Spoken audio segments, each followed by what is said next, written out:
Chapter 9 में दिया है बाल लीला। इस चैप्टर में भगवान कृष्ण के समस्त बाल लीलाओं के बारे में वर्णन है तथा उनके जो ग्वाल बाल है, जो उनके सखा है, उनसे किस प्रकार बैर भाव तथा मित्रता करते हैं, ये सब कुछ उसके बारे में वर्णन किया गया है।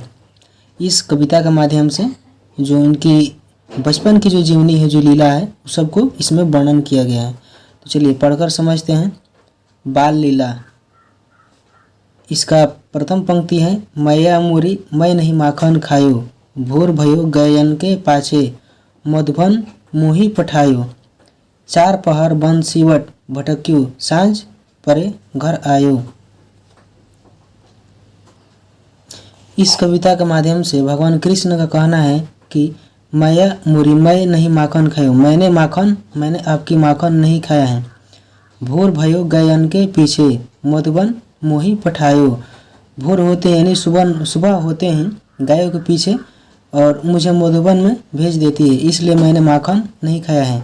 चार पहर बंसीवट भटक्यो, सांझ परे घर आयो, चार पहर जब बीत जाते हैं और उस समय जो शाम का समय होता है, उस समय भी मैं भटकता रहता हूँ और सांझ के समय मैं घर आता हूँ, इस समय मैं कैसे माखन खा सकता हूँ। दूसरी पंक्ति है, मैं बालक बहियन को छोटो, छीको के ही विधि पायो, ग्वाल बाल सब बैर परे हैं, बरबस मुख लपटायो।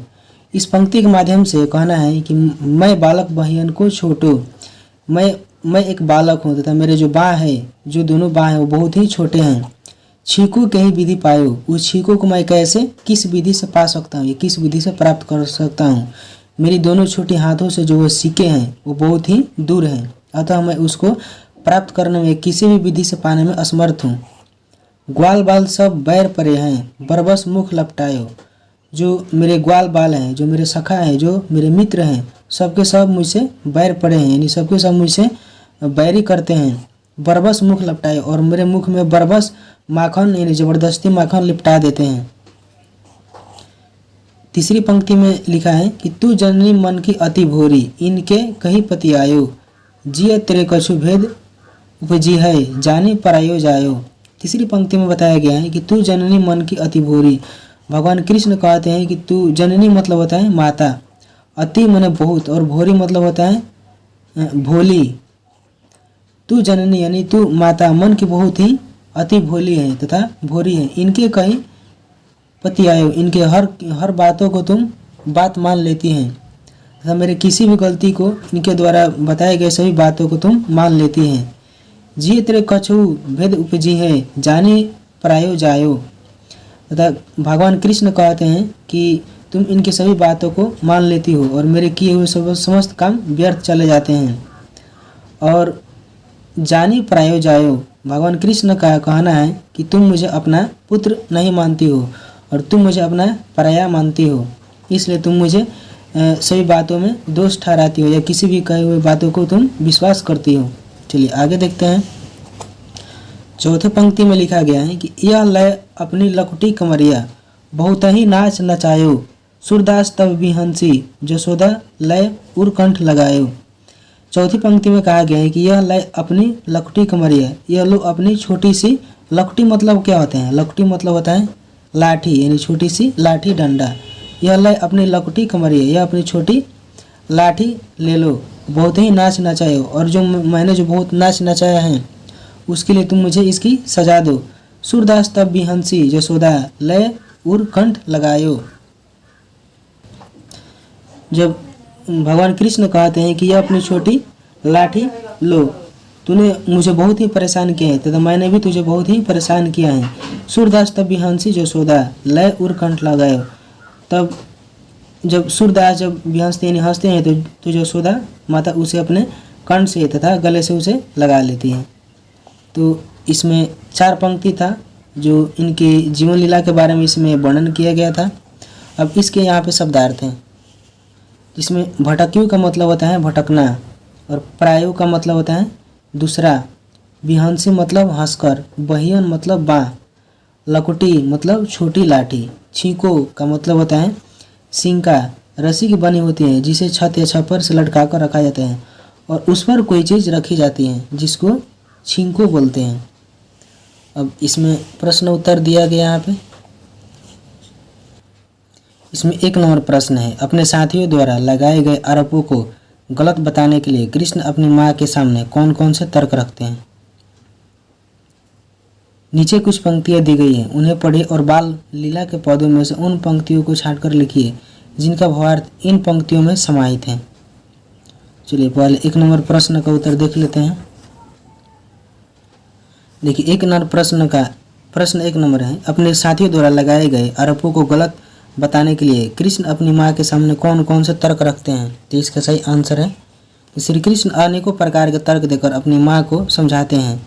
जैसे कि कृष्ण का कहना है कि माँ मैंने माखन नहीं खाया है। कृष्ण कहते हैं कि सुबह होते ही तुम मुझे गौवें चराने के लिए मधुबन भेज देती हो तथा फिर मैं गौओं के साथ ही वापस घर लौटता हूँ। तथा कृष्ण कहते हैं कि मक्खन का मटका तो छींकों पर लटकता है, ऐसी स्थिति में मेरी छोटी छोटी बाहें वहाँ पहुँच ही नहीं पाती हैं। तथा फिर कृष्ण कहते हैं कि ग्वाल बाल मुझे बदनाम करने के लिए माखन मेरे मुंह में लगा देते हैं। कृष्ण अपनी बचाव के लिए कहते हैं कि तुम्हारे मन में मेरे प्रति भेदभाव है, इसलिए तुम मुझ पर विश्वास नहीं करती हो। ठीक है, तो यही उनका जो तर्क था जो अपनी माँ से ये कहते थे। चलिए आगे प्रश्न है, 2 नंबर जो सवाल दिया है वो बोला है कि इस किताब के पंक्ति का इसमें अर्थ दिया गया है और इस अर्थ वाले इसको हमें खोजकर लिखना है। इसकी जो हिंदी में जो इसका अर्थ दिया है इसकी हम पंक्ति को इसमें खोजकर लिखना है कि इसकी पंक्ति कौन सी हो सकती है। जैसे क नंबर में दिया है कि माँ मैं अभी बहुत छोटा हूँ, छोटी छोटी मेरी बाहें हैं, सीखा मैं किस तरह पा सकता हूँ, मेरे सभी दोस्त अभी दुश्मन बन बैठे हैं, मेरे मुंह में ज़बरदस्ती माखन लगा दिए हैं। तो इसका सही होगा ये वाला होगा, मैं बालक बहियों को छोटो छीको कहीं विधि पायो, ग्वाल बाल सब बैर परे हैं, बरबस मुख लपटायो। और इसका जो सही अर्थ होगा वह ये होगा, माँ अभी मैं बहुत छोटा हूँ, छोटी छोटी मेरी बाहें हैं, सीखा मैं किस तरह पा सकता हूँ तथा सीखा वो किस विधि से मैं प्राप्त कर सकता हूँ, मेरे सभी दोस्त अभी दुश्मन बन बैठे हैं, मेरे मुंह में ज़बरदस्ती माखन लगा देते हैं। ख नंबर में दिया है कि माँ अपने यह लाठी और कंबल लो, तूने मुझे बहुत परेशान किया है। इस पर यशोदा हंसकर कृष्ण को गले से लगा लेती हैं। तो इसका ये पंक्ति होगा, यह लाए अपनी लखटी कमरिया, बहुत ही नाच नचायो, सूरदास तब हंसी यशोदा लय उर कंठ लगायो। ठीक है, तो ये जो क का था वह पंक्ति ये है और ये जो ख का जो पंक्ति का आंसर है वह ये है। ठीक है, चलिए आगे सवाल देखते हैं। पाठ से आगे अपने बचपन की कोई भी मज़ेदार घटना लिखिए। अपने बचपन की जो कोई मज़ेदार जो घटना है जो बाल कृष्ण लीला की तरह है वो अपनी मर्जी से इस प्रश्न के उत्तर में लिख सकते हैं। 2 नंबर में दिया है कि निम्नलिखित पद का अर्थ अपनी मातृभाषा में लिखिए। देखिए पहले उस भावार्थ का इसमें हिंदी में दिया था, अब इस श्लोक को फिर इसको हिंदी में लिखने के लिए बोल रहा है। निम्नलिखित पद का अर्थ अपनी मातृभाषा में लिखिए। जैसे यहाँ पे एक पंक्ति दे दिया है, मैं बालक बहियों को छोटो छीको के ही विधि पायो, ग्वाल बाल सब बैर परे हैं, बरबस मुख लपटायो, तू जननी मन की अति भोरी, इनके कहीं पति आयो, जिये तेरे कुछ भेद उपजी है, जाने परायो जायो। ये जो क नंबर है, मैं बालक बहियों को छोटो, इसका यही वाला आंसर हो जाएगा। चलिए क और ख का इन दोनों का हम देख लेते हैं। देखिए इसका आंसर लिखे हम अपने भाषा में। भगवान कृष्ण का कहना है कि माँ मैं तो अभी बचा हूँ, मेरी छोटी छोटी बाहें हैं, इस सीख को मैं किस विधि से प्राप्त कर सकता हूँ। ये ग्वाले बच्चे मुझसे दुश्मनी रखते हैं तथा बरबस मेरे मुख में माखन लगा देते हैं, जिसे मुझे चोर साबित करना चाहते हैं।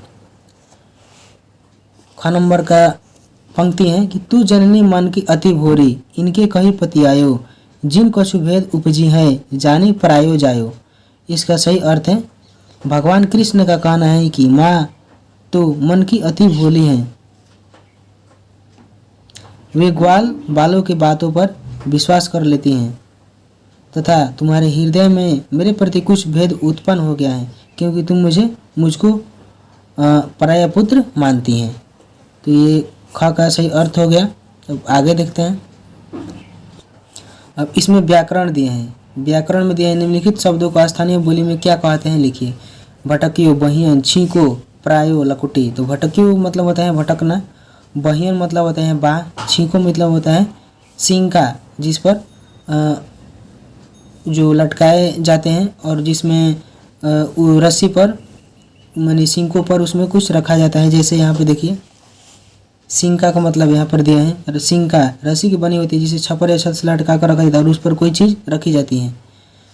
फिर प्रायो, प्रायो का मतलब क्या होता है, पराया। जैसे यहाँ पे दिया है परायो, परायो का मतलब पराया या दूसरा। लुकटी, लुकटी का मतलब क्या होता है, लुकटी का मतलब होता है छोटी लाठी, छोटी लाठी या डंडा होता है, ठीक है। जैसे यहाँ पर हम लिखें, अभी लिख सकते हैं, भटकियों का मतलब भटकना, बहियन मतलब बा, छींको मतलब सिंका, परायो मतलब पराया या दूसरा, लुकटी मतलब लाठी या डंडा। तो यहाँ तक हमारा पूरा कंप्लीट हो गया। अब आगे देखते हैं इसमें क्या दिया है। कुछ करने को, प्रस्तुत कविता में कृष्ण के 6-7 वर्ष की उम्र का वर्णन है। अपने याददाश्त के आधार पर लिखिए कि जब आप इस उम्र के थे तो उस समय आपकी माँ आपके लिए क्या क्या करती थी। सूरदास की कोई दूसरी रचना को भी खोजिए और पढ़िए। चलिए ये प्रश्न जो है ये आप अपनी सोच से लिख सकते हैं। जो यह प्रश्न यहीं तक था, यह समाप्त हो गया।